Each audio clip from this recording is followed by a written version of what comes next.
And I remember one night when the bombs dropped and the windows all shattered. And everybody was panicking, sort of thing. It was frightening, that. Five D-days I did. I was terrified. You knew you had to do a job. That's what you were there for. It's the first time I've never obeyed an order enough shouting for me to shoot him. Because you didn't know whether the Germans were sending fighters out to attack you or whether you'd be attacked when you got over there. But they had bigger boats than we had, because it was rougher seas. And I can see them now, those lads going up, and they was having to push bodies. By my midday, they're pushing bodies aside to get in. There were so many of them, and the sea was absolutely red with blood.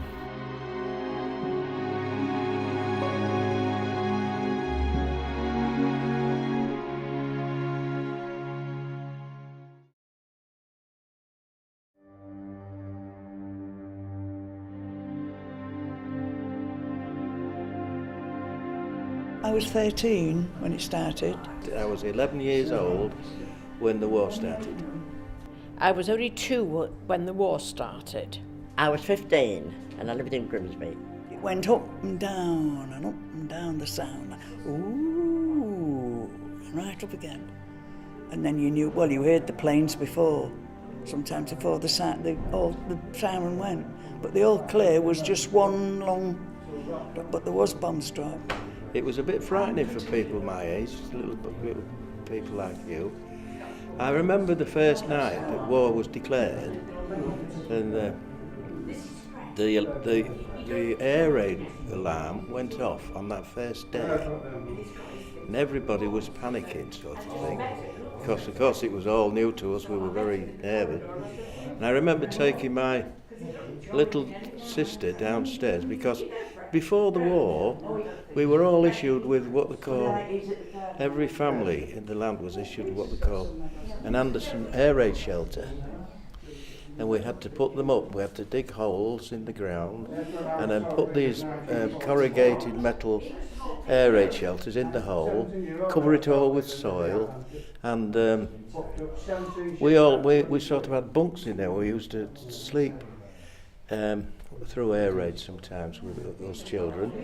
And I remember taking my little sister downstairs into that air raid shelter the first time that alarm went off on the first night, which was a bit daunting for us. And our house was taken over by soldiers. And so we moved to Bentley Street. And my father was an ARP man, and he was stationed in Bursa Street School.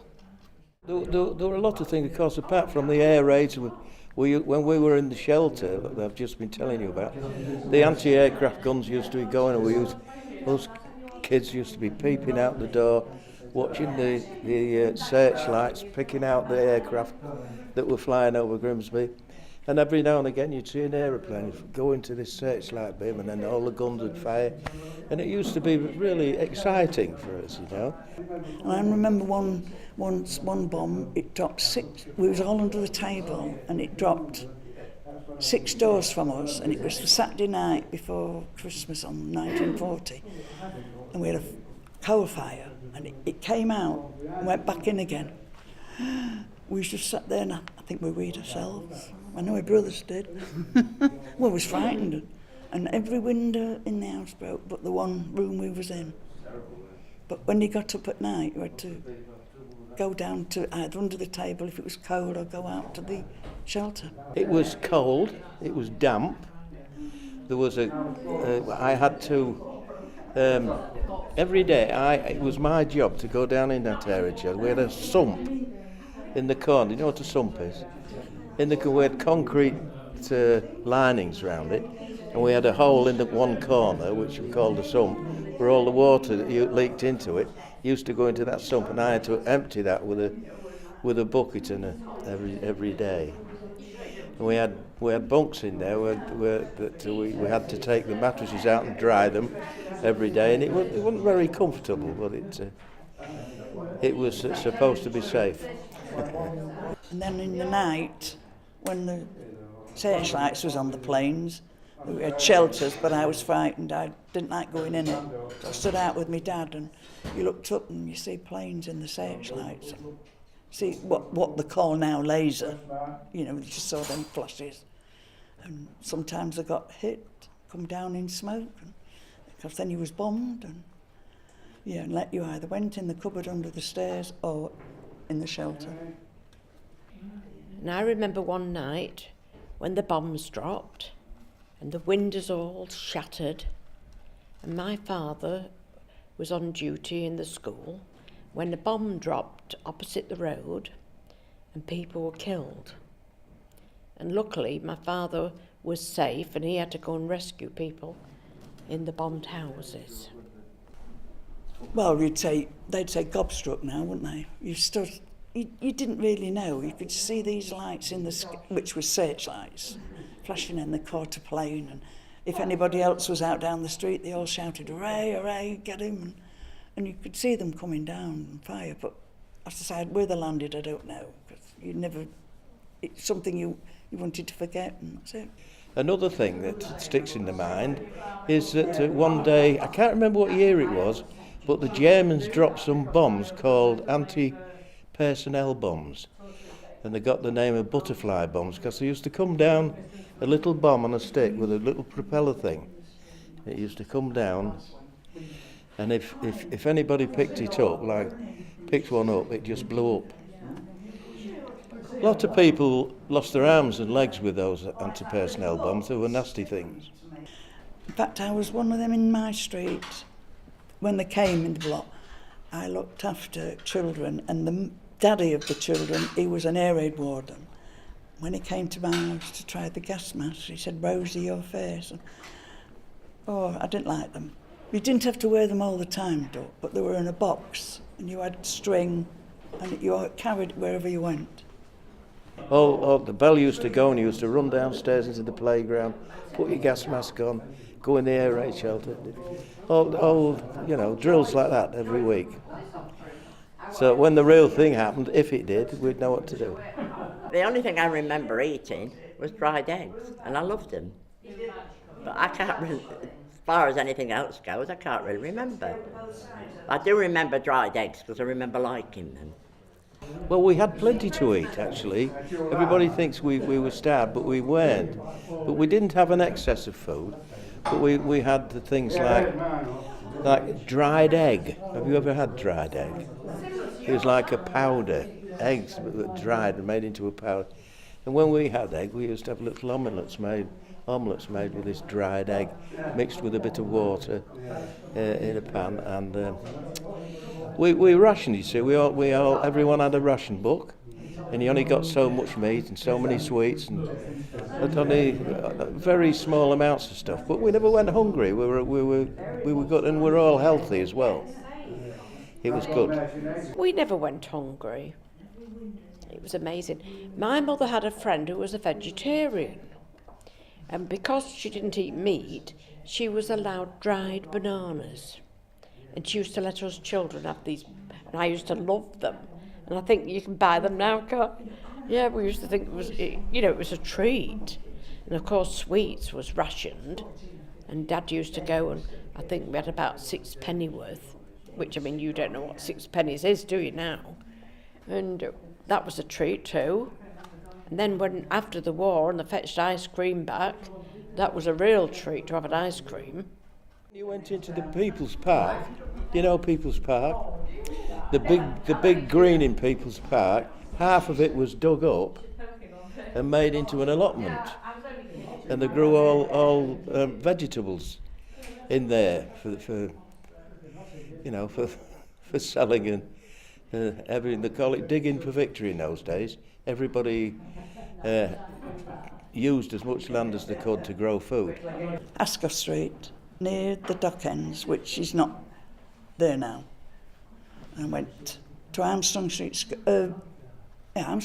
School from being 4 to 9. Then we went to Greatcoats till it was about 12, and you come back to Grimsby, the Armstrong Street Senior Girls, and it was just girls. Boys was over there, they were over there in another playground. And I think we went to school, but then after the Christmas, the first Christmas, there was no school. Well, you wondered what was going to happen and why. You was frightened a little bit. And then I just say it was Armstrong Street School over the marsh. And it closed and we was playing in the street and looking after each other till, well, the parents got a letter that school would come, would you let us use your house for so many hours, which was 2 hours the most. Yeah. And then we'd go in another street the next day to another house. And if you wanted any pennies, you had to run errands and look after children and somebody else's. Yeah. I remember distinctly we got a big insurgence of American soldiers, the black Americans, coloured Americans, and they were based. If you know People's Park on Wellholme Road, all those big houses on Wellholme Road that face People's Park, half of them, there's 3 or 4 stories, and they're full. They were taken over as billets by the Americans, and we children used to go and see them, and they used to be very kind to us. Then you got the Americans coming, and there was no lights at night, and the only night when I'd be about 15 or 16 walking home then, you heard, "Good night, honey." You knew it was an American, so you walked a bit quicker. Then you'd hear, "Good night, honey, child," and you knew it was a coloured man, so you run then. And they used to give us sweets and chocolates, and they used to get cigarettes for our parents.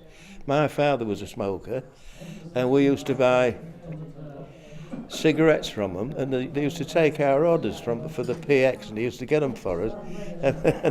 And our fathers got cigarettes in 200 packet, 200 packet, 10 packets of 20 in a box.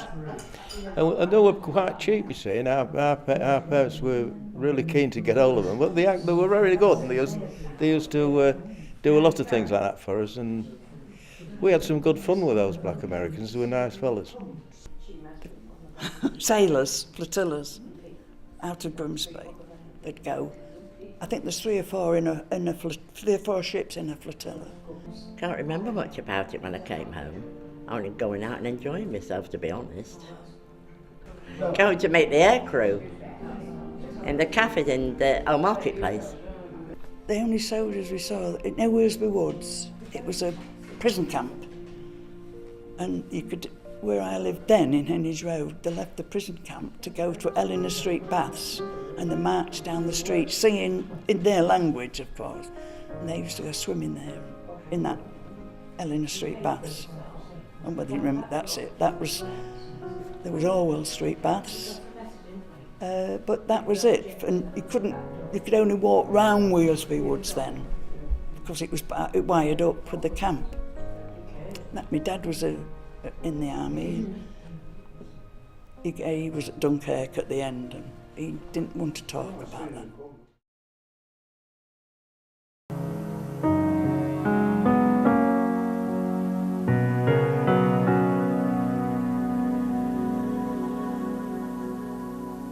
It was on the Sunday morning, and I was at home, and Mr. Chamberlain was going to broadcast at 11 o'clock on the radio. So Mum and Dad, I had, 2 more brothers at home and a sister. And we listened to it, and Mum and Dad said, well, there's nothing we can do about the sun in the Middle East, but the one in the army was away at Ross-on-Wye with the territorials for an exercise. Father put me on the train at Eastville, and he said to the guard, he said, right, when you get to Boston, put him onto the Ipswich train. I said, all right, got there. I had a little tiny carrier bag, which we didn't have plastic bags in them days. We had a little paper carrier bag with my things in. From 16 I was in the Air Training Corps, and we used to go to Waltham Aerodrome on a Sunday and help with the washing up, and then if we was lucky we used to get a flight in one of the aircraft, and flight in Wellingtons and Lancasters. But rather exciting, but it was quite frightening at times.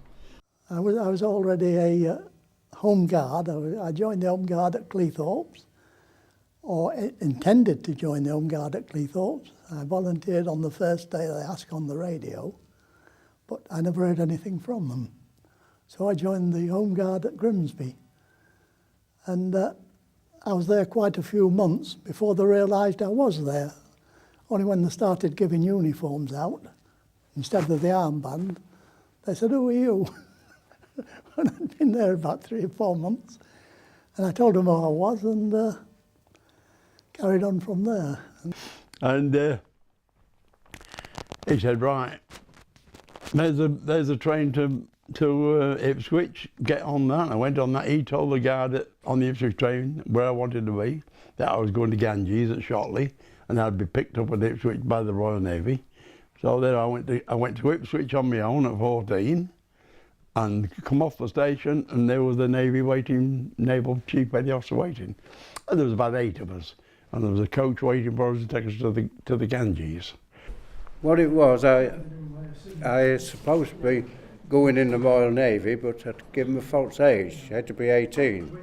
So in the end, I decided, I got a bit fed, I said wait a bit, so I went and joined another ship from Immingham here and away to America and got torpedoed on the way back. Yeah. So then when I became 18, I went back and told the Navy, I went in the Royal Navy. He was 4 years older than me, and he went into the Navy straight away when he was 14. He went to Ganges. And of course I followed on when I was 14. Originally I wanted to go in the army. I wanted to go in the Scottish regiments, one of the Scottish regiments, the Black Watch. But of course before the war, your parents had to be full Scottish. With me, just my mother was Scottish, so they wouldn't accept me. As soon as the war started, then they accepted everybody. A lot of Englishmen into the Scottish regiments. So really, instead of being in the Navy, I would have been in the Scottish regiments. And the Black Watch or the Gordon Islanders, one of them, which I wanted to be.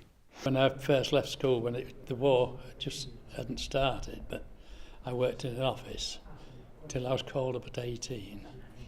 I was an apprentice motor mechanic when the war broke out in my father's garage. My father had a garage in Cleethorpes at the top of Isaacs Hill, a one-man motor business, and I was apprenticed to him. When the war came along in 1940, we moved and went to Coventry, because some friends of ours said they'll never bomb Coventry, it's in a hollow, they can't see it. I left my father's business as a baker. I was there with 2 brothers and my father, and did a bit of taxiing so that I could go into the army as a driver, which I did. I went to Catterick and did my training, and finished up as a driver mechanic. All tank drivers were driver mechanics. They all had to be able to know about the engines and things.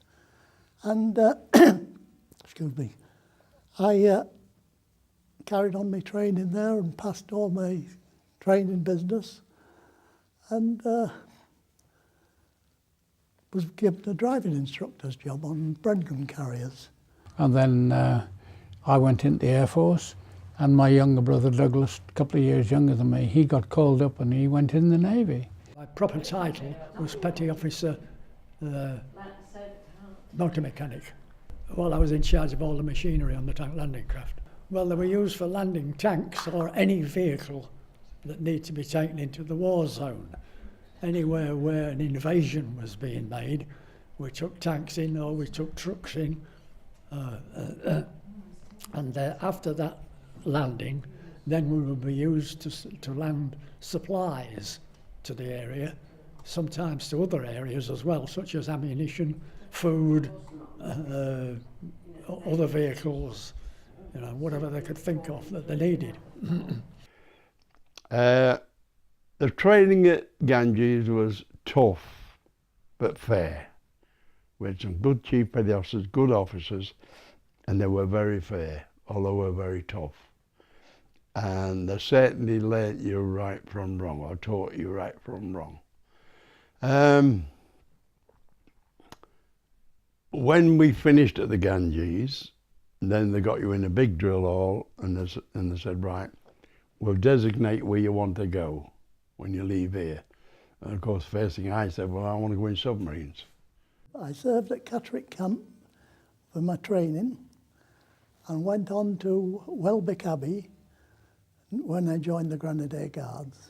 Flying into Wellington one Sunday afternoon, and it got real foggy, and all you could see was the tops of Waltham Wireless through the top of the mist. And several times he tried to land and couldn't find the airstrip. In the end he said, well, let's put down, we'll run out of petrol. He was on your side, and he didn't look as old as me, actually. And we went down and it just sunk through the mist, and we hit and bounced about 50 feet into the air. It frightened me to death at the time because I thought I was going through the roof when it hit. But we got down all right, and I think he had a stiff drink afterwards and cheered him up a bit.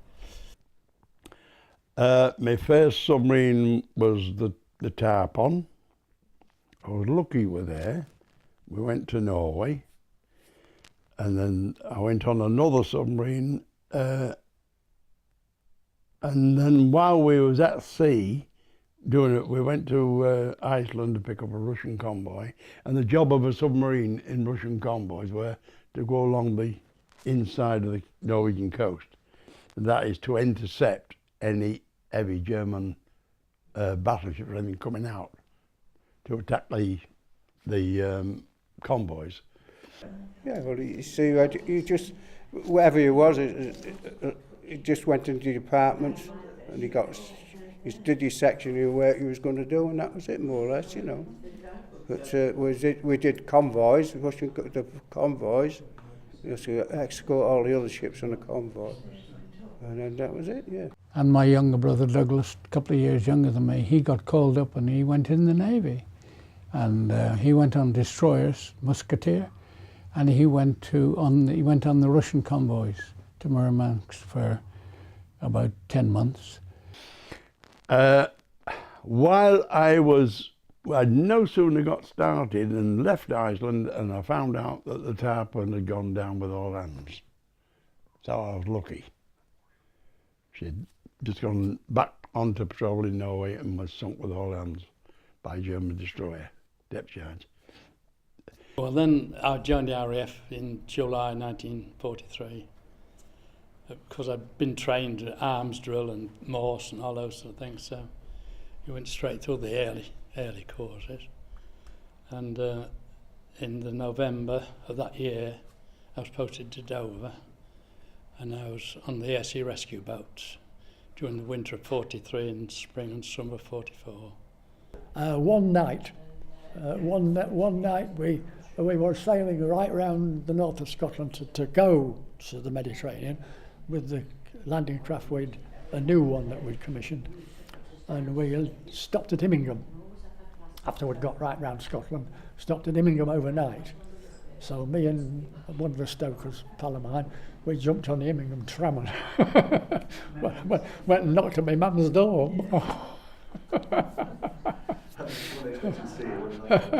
So we slept the night there in Mum's house and got a taxi back to Immingham in the morning. And then we went on right round to Falmouth and stopped at Falmouth. And then we came back to UK, and on the way back to UK he said, right, you're going into the Atlantic. So we went to Portsmouth, refueled again, got everything ready, and then we went out in the Atlantic working. After that, we then went to Malta, to the 10th Submarine Flotilla, as you've seen that story I've written. That was rough, believe me, that was rough. Malta really took a caning, and we were there at that time when bombing day and night never stopped, 24 hours a day. And the submarines, we had to submerge, because they used to come for the submarine because obviously stop us going to attack convoys along the African coast. You know, the German convoys going into Rommel's army. The German Me-109 aircraft had a 20mm cannon lying in the engine, firing through the propeller boss. You don't live on them. I lived in the Lord Warden Hotel. It was a naval base, HMS Wasp, and we was under the naval control. Like they did, all the Vice Admiral Dover who used to run the job. But you used to have what they called duty boats. There was 6. Every day there was 2 duty boats went straight out at 5 o'clock in the morning if there was nothing going on. If there was any air activity, and there usually was at that time of the war, there was all 6 boats was out. And we used to go into mid-channel, take up a post near some of the navigation boys, switch their engines off and drift backwards and forwards with the tide. It didn't matter about going over the minefields, because the British minefields were ever so deep to keep the submarines away. Well, she just got hit, and we went down, of course, because we'd been hit by depth charge, and she started filling with water.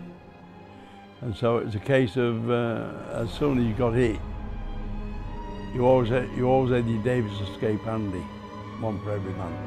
So we put them on immediately, and as soon as the water started coming in, then we had a Davis escape on all the time, because again, you had to be ready for chlorine gas escaping from the batteries. Don't forget, throughout the whole of the bottom of the submarine, there's large batteries, massive things. And once they get water or any damp in them, they start escaping chlorine gas. Chlorine gas can kill a submariner, but within hours, 2 or 3 hours. And that's it, the whole crew gone. That's what's happened for a lot of them. So we all got a Davis escape on. And the ones that could escape, that wasn't wounded or injured or killed, quite a few killed. Then we got under the escape hatch. In our case, we had a good chief petty officer and a good officer, and he said, right, we'll let the submarine fill. We'll have you all together under the conning tower, we'll let the submarine fill, and we'll come out of the conning tower, which is a quicker and easier way. But then you have to watch it, because if you get a backdraft, it can shoot you out, like I've told you early on. So you have to take it easy, let yourself out. This time you don't close the hatch because you was filling with water. And just feel yourself out, feel that wire, get your apron open, and just float steadily to the surface. We were lucky. We could have been picked up by the Germans, but we were lucky. We were picked up by a Norwegian fishing crew. They'd seen this destroyer, they'd seen the depth charge going out, and they knew what was happening straight away, that there was a submarine down there. And of course they hung around, 2 or 3 of them, and you was waiting until we bobbed to the surface. It's a good job we did, because in those waters you can be dead within minutes. And the first thing I knew, somebody grabbed me here, and then the back of my coat and pulled me up, you know. The back of my overall, right, and pulled me up into and they took us into Norway, and then they brought us out on a fishing boat the next day, and met up with motor launchers and motor torpedo boats from Harwich, transferred us to those, and then they brought us back home. And that was my Davis escape. As I said, the training at Dolphin is strict and tough, but when that happens, you realise why and how it can save your life. If we were going down the south to, excuse me, to the southern part of Germany or France, we would go, take off, turn and go down to Reading, and we'd be 4,000 feet over Reading, Beachy Head, and then Beachy Head across to France and onwards on the journey there. And of course, before then we got the doodle bugs, and we used to go out. We was operating when I was in mid-channel. We had to fire a white flare if we saw a doodle bug coming, so the artillery on the shore could open the barrage. The barrage used to run at about between 1,500 feet and about 3,500 feet, and there was 8,000 guns, and they just fired this barrage in this box, and the planes always had to fly through it. And when they was hit, they was come bowling over on fire, turning over. It was quite exciting. The only trouble was you'd been under a lot of shrapnel from the guns. It away still if he was outside. You could hear it hissing in the water, the shrapnel landed. It was quite exciting. I mean, one of the landings, you will come to it if you read that, Anzio, you might have heard of that. There was a programme on the television recently about Monte Cassino, on the mountain. Well, Anzio was a little town at the side of Monte Cassino, the north of Monte Cassino, where the Germans all were. And we did an invasion there to try and get around Monte Cassino. Well, the Germans had two mighty guns on a kind of a railway, two railway trucks, 210mm, if you know anything about guns, flipping great things, and they were backed in a railway tunnel. And they came out every so often and blasted off with a few shells and shoved them back in the railway tunnel, so it was no good bombing it. You couldn't get at them. Once we went out to Beachy Head, and the Jerrys were coming in, and they were dropping red markers at Beachy Head to guide their aircraft in, and we were we didn't stop to shake hands and discuss the tea. And we had to go from, after we'd done the invasion at Anzio, we had to go out to the merchant ships that were tied up, outside, anchored off, to get stores in from them. Otherwise, they were just being supplied by ducks. Do you know what a duck is? A duck is a six-wheel lorry, but it floats. That's why they call it a duck. And it could run up the beach on its wheels and take the stuff off and run back into the water and sail off out to a ship. Hundreds of the things though. And you've got to be the outside intelligence. That means anything happening, like D-Day landings, I had to go behind the German lines for 3-4 days before D-Day, gathering information. And then if you got a crash call on the wireless, used to be bearing from either Dover or Goodwin Sands or Dungeness, and how many miles. And then if you went to that area, and if you couldn't find them there, you used to have to square search them. And during the time I was there, we saved over 1,000 men. There was a ship that was struck or near missed with a shell from the French coast, and it caught fire. And it was beached under Shakespeare Cliff, but before it was beached, we took all the soldiers off. It was Canadian soldiers.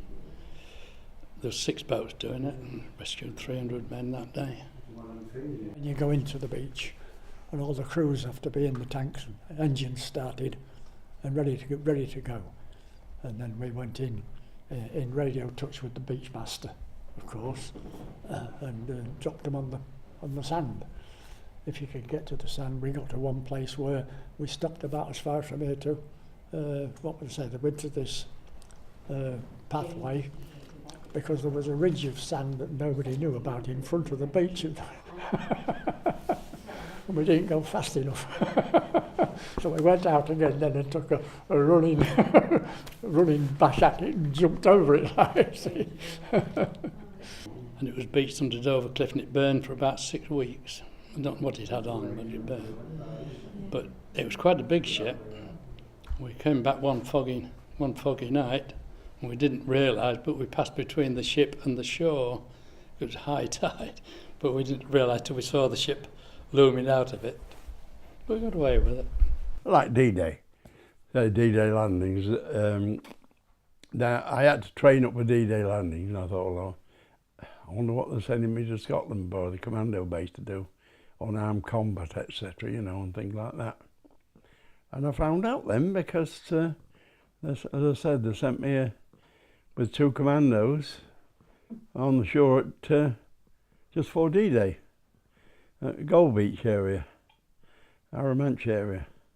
And the job was, and you'll see in the story, was to gather information about the mines and the beach objects, you know, because the beach was full of crisscross light railway lines with mines on them, little Olympic mines and that. And then I had to identify different buildings because it could have been identified from the air with the aerial map I got. Or it just showed you a square, and because I had to identify what that was, whether it was ammunition or whether it's tanks or... On the whole, I enjoyed that part of the war. But I didn't enjoy picking the blokes up when there was legs off and that sort of thing, but I didn't have a lot to do with that, just to... yeah, I was terrified. You knew you had to do a job. That's what you were there for. So that was foremost in your mind. I mean, I was only 20, but I was an officer in charge of 2 commandos. But it's a job you had to do. You'd signed on to do this job. And although it was terrifying, and believe me, I was scared all the time. You hear some of these people say, oh, I wasn't frightened, you know, and I mean, I've heard them say, oh, well, there must be cleverer men than me, because I was terrified the whole of the time. Believe me, terrified. It started as soon as you knew you were on ups in the morning. How shall I say, you didn't get dead frightened, but you apprehensive. And the apprehension went all the time until you got back and with it, and when you did your air tests and so forth. And then you'd, the extreme points were taxiing round, setting up, and then taking off. Because you knew that if you had any problems then, if you had a wheel burst or a tyre or end of the carriage collapsed or you had a fire in an engine, that you could quite easily not survive from it as well. You got airborne, and once you got airborne and 120 knots, miles per hour, you were pretty safe then. You could afford to lose an engine and get away with it, even load it up. You know. But you used to pick quite a few men up here and there. So a Liberator come down, we'd had the crash call, and we saw him in the distance coming down, and he only had one wheel down, and as the wheel hit, he just flipped over on his back. But we only got one man out of that. He had a broken ankle, he was lucky. Sometimes you did, sometimes you didn't. The mosquitoes used to crash in the channel, and all you used to find was just bits of plywood floating. No chance of surviving it. If the lad tried to land the plane in the water, come down by parachute, they'd have a lot better chance. We were put ashore off a submarine by dinghy, of course, and then he picked us up a few days later. It was easy getting ashore, very quiet and easy. Easier than I thought it was going to be, actually. But after we'd been on the beaches a bit, I mean, we nearly got caught twice anyhow, I'll tell you that. First time we're looking at this first building and there's a sentry stood there. Luckily he was looking that way and we was here, so we nipped round the other side of the building. We found out what we wanted, that it was an ammunition dump. And then we went to a barracks. We thought it was a barracks, and it was a big farmhouse. That's where we spent our first night catnapping, as we call it, you know. One looking out and the other two having a quick nap.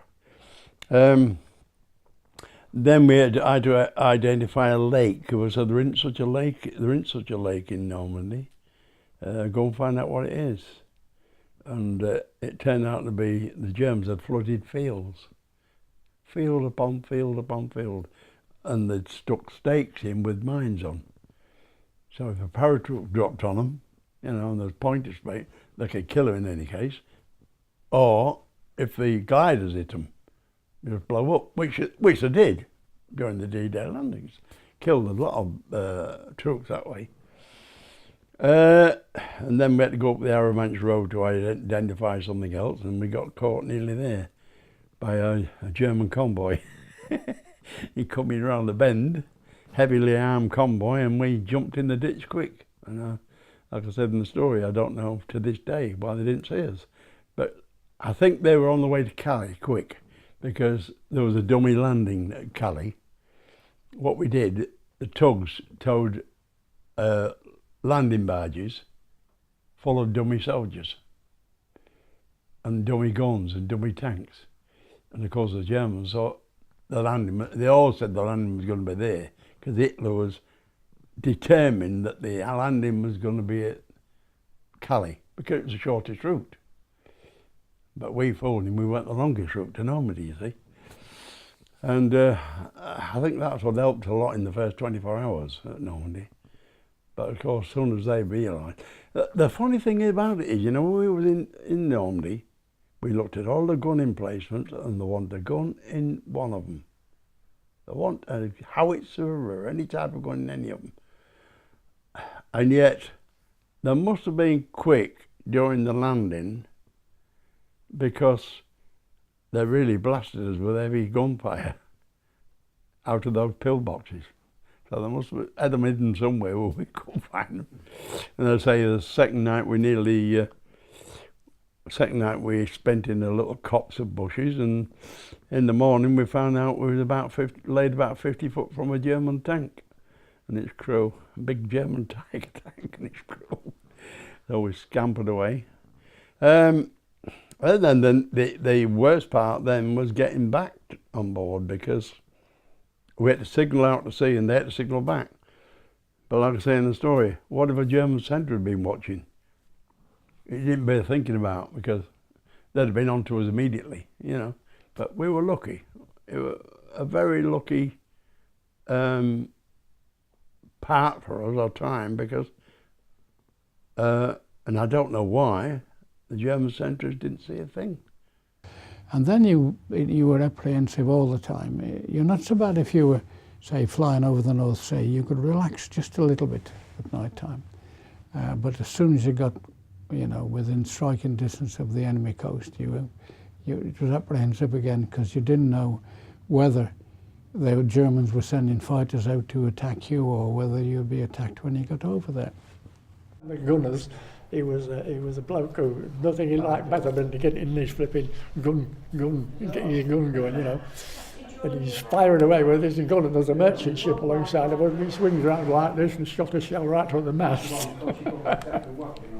Well, we didn't really know what was going on. We went out at 10 o'clock at night, the night before, and we thought there was been a night raid, which obviously there had been as well. But we weren't called that, and we came back and we had an engine problem. So I said, oh, we'll do it tomorrow. I said, it's Sunday tomorrow, or whatever it was, I can't remember what day it was. But he says, you're in now, go straight in the dock, and took the whale back off, crane, lift the engine out, and your brand new engine in, back in. We was back on the water again at 6 in the morning, because they wanted everybody there, and we thought, what's going on, like, you know. Anyway, we knew the next morning. But there was quite a lot of activity, but we didn't see any of the actual invasion because it was just too far away. Because we only operated as far as, well, Dungeness Point was our bearing point. That was where we used to operate from. You'd also see that, as I say, the raid took half an hour. Well, you think that there's 800 aircraft in that half an hour, and they all come into a stream like this to hit the target. So that's the target they all want to be in. So with every hour, you can, you know, you hear an aircraft overhead. You don't see it, you hear it, you hear the engine, and then you're flying along, and all of a sudden there's a lot of turbulence, and you know somebody's in front of you. So you're looking for it then, and so on and so forth. So often, if you had the turbulence and you had the noise of the aircraft, the skipper would say, keep an X-ray out of everybody, you know, the rest of us. Back on the D-Day landings, in the morning I was over there at 1:30, 2 o'clock on the 6th of June in the morning, but waiting. And I was on a destroyer by this time. They had command destroyers on all the beachheads. And my job was to liaise with the troop ships and liaise with the beach masters. And as soon as it was ready to start, I had to signal the troop ships to start getting the first landing craft away. And that was the start of D-Day at 6 o'clock in the morning, and all hell broke loose, believe me. Every gun, every ship, everything that could fire did do. Rocket firing, landing craft, everything. It was hell upon earth. You couldn't hear yourself speak. But you got used to it. You had to. And then, of course, the landing started, and how those lads went on that beach, I don't know. Because a few days before, when I left Portsmouth, they were in those barges, because they'd been on those barges 3 or 4 days, you know, because the landing was postponed twice because of the weather. And they had been stuck on there, and they looked horrible. They looked bedraggled and seasick, wet and dirty, you know. And you could see someone visibly praying, you know, wondering what was going to happen to them. And as we know now, most of them was killed. And we lost 10,000 men at D-Day, taking those beaches. A lot of men, isn't it? When you think about it, just taking a lot of beaches. A lot of things did happen at D-Day, which I shall always remember and always think about, and it comes to be now and again I have to, you know, mounting off and things. What are you thinking about now when it comes around 6th of June? And I can see them now, those lads going up, and they was having to push bodies. By my midday, they're pushing bodies aside to get in. There was so many of them, and the sea was absolutely red with blood. And it was just a covering, like a covering of the sea, and all bodies. Young men, 17, 18, 19, bit older men, you know, brothers, sons, fathers, you know, it was terrible. And then I heard that a tank had gone in and they'd got some wounded lined up to go on a tank landing craft to bring them back to the hospital ship, and the tank went straight over them and crushed them all. You know, a little thing like that. And gliders, 2 or 3 gliders dropped near the ship, just came down, bang, and you know. And then I signalled a landing craft to come in, because I don't know whether you know about Normandy, but there's a shelf at Normandy. It goes so long like that, and then it drops sharp, like a shelf. And you had to get on that shelf. But I signalled one landing craft, and I kept signalling him in, but I don't know whether he panicked or not, because there was under fire all the time. But he dropped his door too far out. And the first lot of troops came off, just disappeared in the water. Don't forget they had heavily laden packs on, and then we never saw them no more, just come up. And then a few minutes later, a landing craft came up with tanks on board, Sherman tanks, and he did the same thing. He stayed out, dropped his door, and the first tank come off, and bang, down he went. And of course, they don't float, tanks don't, they're heavy. And down he went, and of course everybody inside was killed and drowned. You know, the little things like that, they stick in your mind. It was a very well-planned operation to get 125,000 men ashore and vehicles. But sadly, a lot of things went wrong as well. You know, lots of things. I mean, we heard about the Omaha. You perhaps, you'll know in your history about Omaha, how they lost 2,000 men within half an hour, taking the beaches. It was absolutely, it was shocking. It was shocking. Frightening. I mean, every time we signalled, we came under heavy fire and the shells were dropping each side. How they didn't sink us, I don't know. But they didn't, luckily enough. And one time a shell dropped in the body, the water just flushed the body onto our ship, you know, and so we had to get a landing craft along and get him taken off. I stayed there till September the 19th of D-Day, off the beaches. Well, from Normandy we went on through Belgium and into Holland. As I say, well, we did quite a lot of fighting. We was in as many as 2 and 3 different divisions a day, because being heavy tanks as we were, as the unit was, we were asked for to go to this place and that place where the battles were going on hard. When it was the bomb aim would take over, and you had to fly straight and level in, you know, and so forth. Bomb doors open. That was a tricky time then. You got the bomb doors open, and he would give directions to the skipper to you know, right, left, so that you got the differentiation with it. Steady, and then you'd feel the cookie go.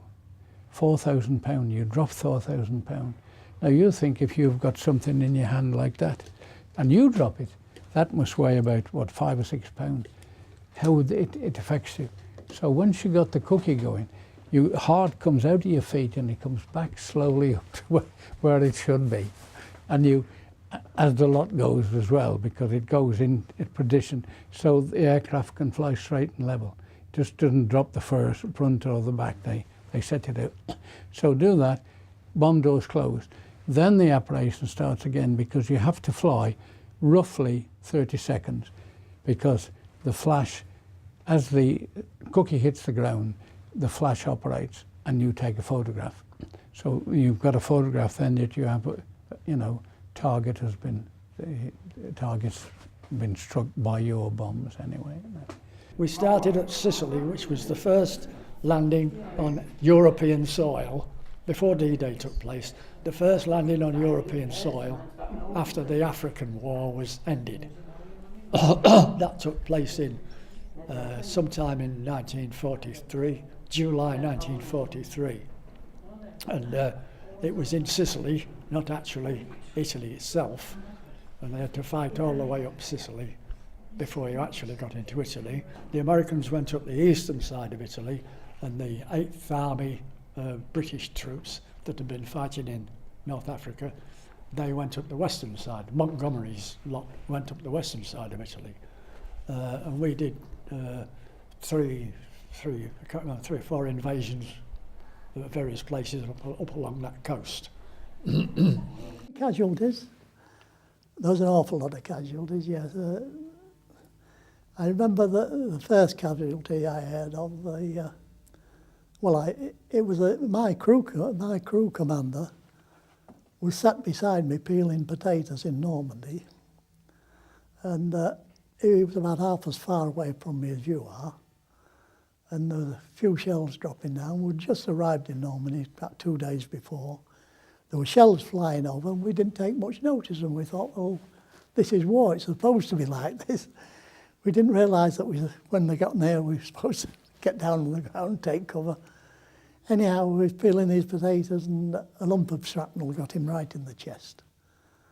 And he was in very great pain. It's the first time I've never obeyed an order, enough shouting for me to shoot him, because he was terrible. He did eventually die. But unfortunately, on Christmas Eve 1944, and I always remember it, 2100 hours, 9 o'clock, we were attacked by E-boats off Ostend. And I'm afraid that was the demise of my submarine, my destroyer, because we were sunk. We sunk 2 E-boats out of the 6, but the others came in and torpedoed us. But unfortunately, as we were going along after being torpedoed, we thought, oh, we're all right, we've got a couple of holes in us, but we're all right, we might survive. But we struck a mine as well as we went down, and it blew the ship clean in half, a destroyer. And out of 145 men, about 72 died.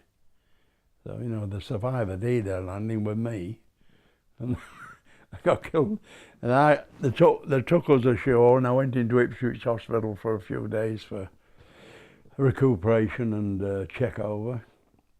And the next thing I knew said, right, go back to Portsmouth, you're going to Trincomalee. So I was back in the Far East. I'd started in the Far East early on, and back in the Far East. And I went on to the 2 submarines, the Porpoise and Tallio. Got onto the German High Command, and they'd said that the Dutch people were starving. Can we drop food to them? So they agreed to do this, and they told them that they would give them an entry point, and then they'd give them a route, a corridor into where the Dutch people were standing and so forth. And they went, and they put the food in bags and so forth in the bomb bay, and then when they opened the bomb doors, it went down there too. But they went armed. The 2 gunners were sitting in the turret with it just in case, you know, they hadn't done that. And the Germans had anti-aircraft guns all along the side in case anybody dropped bombs or deviated from the route. But that was what happened really at all. And they went, overall Bomber Command went quite a few times. Nearly all the squadrons went. We landed in the south of France 2 weeks after the big D-Day. We did a D-Day invading the south of France 2 weeks after the one at the Channel coast. That wasn't very spectacular because most of the German army, of course, was fighting the D-Day landing in the Channel, and the troops that were in the southern one were nearly all young, nearly all 18-year-old lads, as you might say, you know. So there wasn't a lot of casualties or etc. went on there. Of course, the Air Force was still in play, like it got bombed. And after Arnhem, a lot of the RAF men were demobbed because the instruction were for the planes to land in the continent, because we've got a lot of airfields there then, rather than risk the Channel crossings or the sea crossings. And several thousand RAF men went into the army. A lot of them went into the tanks because they'd suffered quite heavily in the invasion. But we went in the artillery, did an artillery course and to prepare us for the Far East. And we went to Sennybridge in South Wales. This was in January 1945. The snow was 16 foot deep. We were getting prepared to go to the tropics. But anyway, that was the artillery range in them days. And then we went as a battery on the Mauritania from Liverpool and landed in India in March 45. Then was to take place in the invasion of Malaya on August the 12th. That was 3 days before they dropped the atomic bomb. So I think the atomic bomb saved my life, quite honestly, because the invasion of Malaya was an absolute farce. Well, we listened to the radio. We changed the radio, the tank radio, to 6 metres, and we picked up the British Forces network on it. It was rather loud. We could turn it up loud. We used to hang the headsets over the turret side, and we could hear it outside.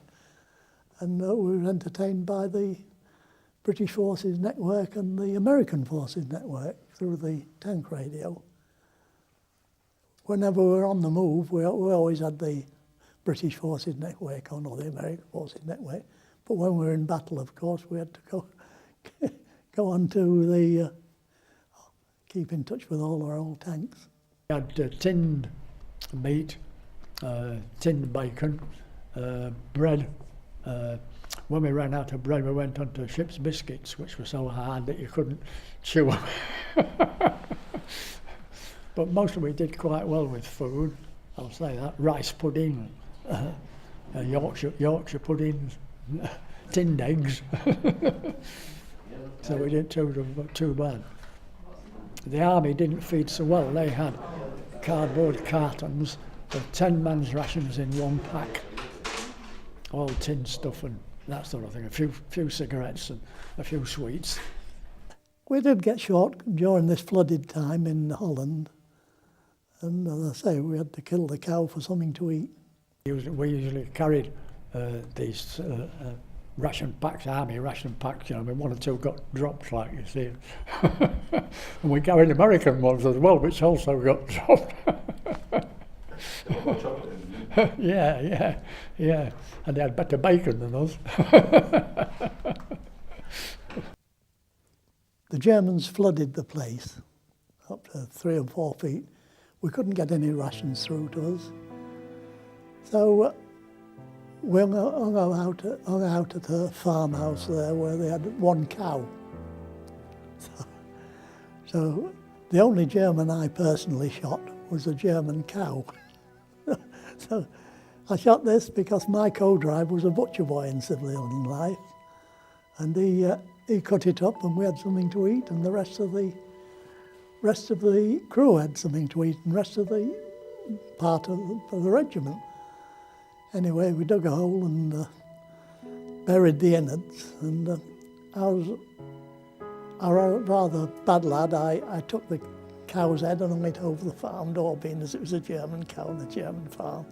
And every night, before we went on a trip, he'd have a little can, about four-pound can.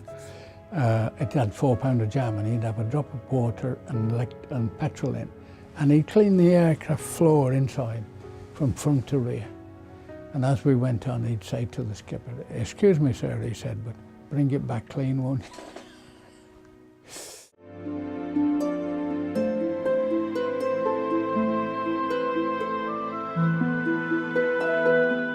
I remember about the end of the war, hearing it was over, and we live in Elm Avenue, and we had a party.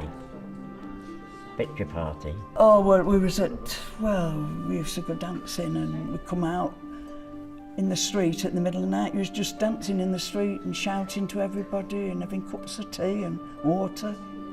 If they got a bottle of lemonade, you was rich. Yeah, it's all in the street playing. Oh, it's over, it's over, it's over. They'll all be coming home, but you, in your mind, you thought everybody would be coming home at once, but because it doesn't work that way, does it? They come home gradually. Unfortunately, I haven't got any photographs of the street party, but we had a lovely street party right up Bentley Street. By the time we got to Scampton in May, the war was nearly finished. And we said, well, you know, there's still trips to go. There was still the Burgess Garden one. You know, we could do that, because none of us had flown in daylight on operations. We'd always been at night. And they said, no, you've got to go on leave, 7 days leave. This is the system now. So we went on 7 days leave, and I got a telegram after about 3 days extending my leave by 48 hours because it was VE day at all. So we never did any operations at Scampton. The day I ended my service, it was just before Christmas in '46. That's when I finally got home, got leave. I came home with a wife from Estonia. It seemed such a small place when you come back. I don't know why, everything seemed crowded in on you. And the first thing happened, we went onto the continent, and we went to a drome near Brussels to bring back ex-prisoners of war. Chappies, Army, Navy, Air Force, and Marines and everything at all. And we got about 24 into the Lancaster. There was only, pilot, engineer, nav, wireless operator, and either the bomb aimer or one of the gunners on the crew. So there's plenty of room. And when we came back, we only did about 2,000 feet. We had to fly, and we had to come into the Cliffs of Dover, White Cliffs of Dover, so the chaps would know they're back. The Japanese had signed the surrender, and I ended up working with the Naval Intelligence in Japan, at Yokohama and Kyoto. And our job was to oversee the disbanding of the Japanese Navy. And I was there for about 4 months. I went back to the taxiing service and just for a few months, and then I got a job as a photographer, on the seaside photographer, and working in the darkroom, and eventually managed that position at Wonderland Cleethorpes, where in the summer I did the managing of the photographic department, and in the winter I helped out in the fitting shop. Yeah, it wasn't much difference really, you know. The street's the same, everything's about the same, you know. I know I can't explain a lot to you about it, but really I didn't notice much difference really, you know. Comradeship, whether it's Army, Navy or Air Force, comradeship was there wherever you went, you know. You all had a job to do and you stuck together to do it. And thankfully, as I said in my story, I'm thankful that I survived the D-Day landings, as atrocious as they were, to be able to repeat my story to the younger generation today. Like I go to schools and talk to them, and they're amazed that they never knew what went on, you know. Yes, there is. In the tank, I used to sit beside the gearbox, and there was a smell used to come out of that of hot oil, which I sometimes smell today, and it takes me right back. To think that we took part, or I, and a lot of us took part, in the greatest amphibious landing in history. And it was a culmination of the end of the war. Because without the D-line landings, the war could have gone on for quite some time. And my thoughts have always been that I was thankful to be part of that landing that brought the war about to finish and to end the tyranny that they had gone through in Europe, in France and Belgium, you know, under Hitler. And they went through some things, believe me. I wouldn't have liked to live under it. I'd got a friend, Tom Moore, who was killed on the 16th of December 1943. He's buried in Berlin. And I'd always said to my wife, Valerie, I must go to Berlin to see Tom's grave, and, you know, before I go, and that was it. And around, we kept saying about this, and then earlier this year, she said, we are going to Berlin. So I said, so we went to Berlin anyway to see him, and we went to the cemetery in Berlin. Oh, it's beautiful to see. I've got a lot of photographs of it, and we found his grave, and we paid our respects to him, you know, as well. It was sad, but it was nice to know. It was sad because when you look there, 1943 he was killed there.